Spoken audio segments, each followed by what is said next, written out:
विवेक हैं नालंदा से, इनका सवाल है एफ़कॉन के बारे में, छोटी अवधि के लिए समझना चाहते हैं कैसा लग रहा है? और इसका काम जो है वो ये खुद कह रहे हैं कि ये बहुत काबिल-ए-तारीफ़ है, ऐसा क्या करती है कंपनी? पता नहीं। एफ़कॉन इंफ्रास्ट्रक्चर 15,000 के आसपास का मार्केट कैप है इनका, इंफ्रास्ट्रक्चर इंजीनियरिंग कंपनी है और इंटरनेशनल मरीन और पोर्ट में इनका काम है और अपने सेगमेंट में इनका दावा है कि एक अच्छा स्केल है इनका। खैर, तो क्या कहानी बन रही है? क्या सेल्स वगैरह ठीक-ठाक चल रहा है मामला? क्या दिख रहा है आपको आँकड़ों में? हुँ। मुझे तो ऐसा ही रहेगा कि वैल्यूएशन तो ठीक होना चाहिए ना, कितना है? वैल्यूएशन का तो इश्यू नहीं लग रहा है इसमें, एफ़1 में। रिज़ल्ट आया है क्या? लगता है रिज़ल्ट का कुछ चक्कर है। रिज़ल्ट भी नहीं आया है, तो फिर तो ढूँढना पड़ेगा क्या चीज़ है जी। देखिए ऐसा है कि इनके क्वार्टरली नंबर्स तो ऐसे हैं कि एक बारी डीग्रोथ, एक बारी सेल्स ग्रोथ माइनर। तो अभी आप इसको उठा के देखिएगा, तो जो ये आपकी 2023 में जो इनका सेल्स होता था, 2023 में रफली उसी सेल्स पे है, उससे ज़्यादा ऊपर सेल्स पे नहीं है। तो 2023 के इनके प्राइसेस क्या है? अच्छा, 2023 का इनका प्राइस नहीं क्योंकि लिस्टिंग अभी का है। तो एक सिंपल कैलकुलेशन आप उठा के देखिए, जिनका भी ये सवाल है कि देखिए, वो आपका लिस्टिंग के पहले वाले आँकड़े हैं ना?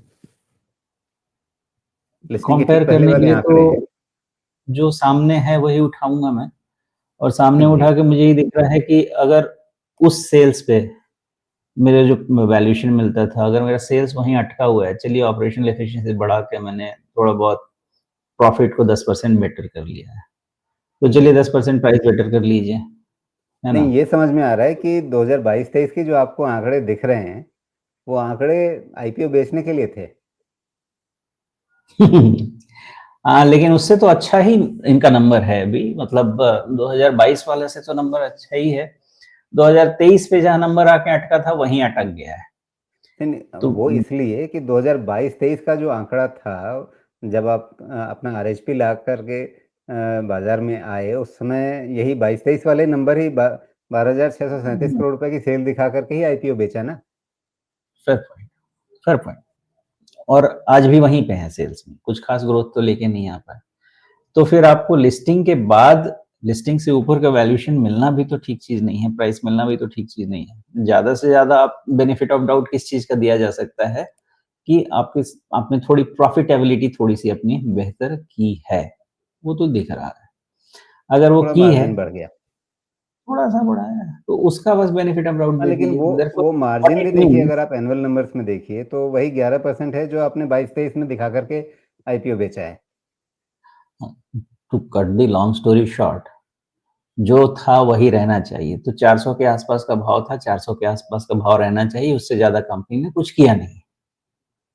तो ऐसा चलिए उन्होंने बोला कि बहुत ही प्रशंसा के लायक है ये कंपनी। ठीक है, अच्छा काम इंफ्रास्ट्रक्चर का काम करते हैं। ऐसा भी नहीं कि ओवरनाइट इंफ्रास्ट्रक्चर की कंपनी बनाई जा सकती है, बहुत मेहनत लगती है, उसमें सालों लग जाते हैं। Everything is fine. लेकिन एज़ अ शेयर होल्डर मुझे चाहिए कि कंपनी का बिज़नेस बढ़े और उसके के साथ मेरा पैसा बने। सिंपल लॉजिक है। नहीं बढ़ रहा है तो मैं 400 के आसपास से ऊपर का वैल्यूएशन देने की मुझे तो बहुत कम्फर्ट नहीं रहेगा। और उससे नीचे जाने का भी वैसा कोई डिस्कम्फर्ट नहीं है, इंफ्रास्ट्रक्चर कंपनी का एक डिसेंट वैल्यूएशन वहाँ पे आ जाएगा। मुझे लगता है यही 400 और उसका आप 10% का डिविएशन चलाते रहिए, उसी में घूमता रहेगा अनलेस सेल्स बहुत इम्प्रूव हो। जी। मामला जो है, कृपा जो है, वो सेल्स के आंकड़ों में अटकी हुई है। ये सार संक्षेप में कहानी ये है।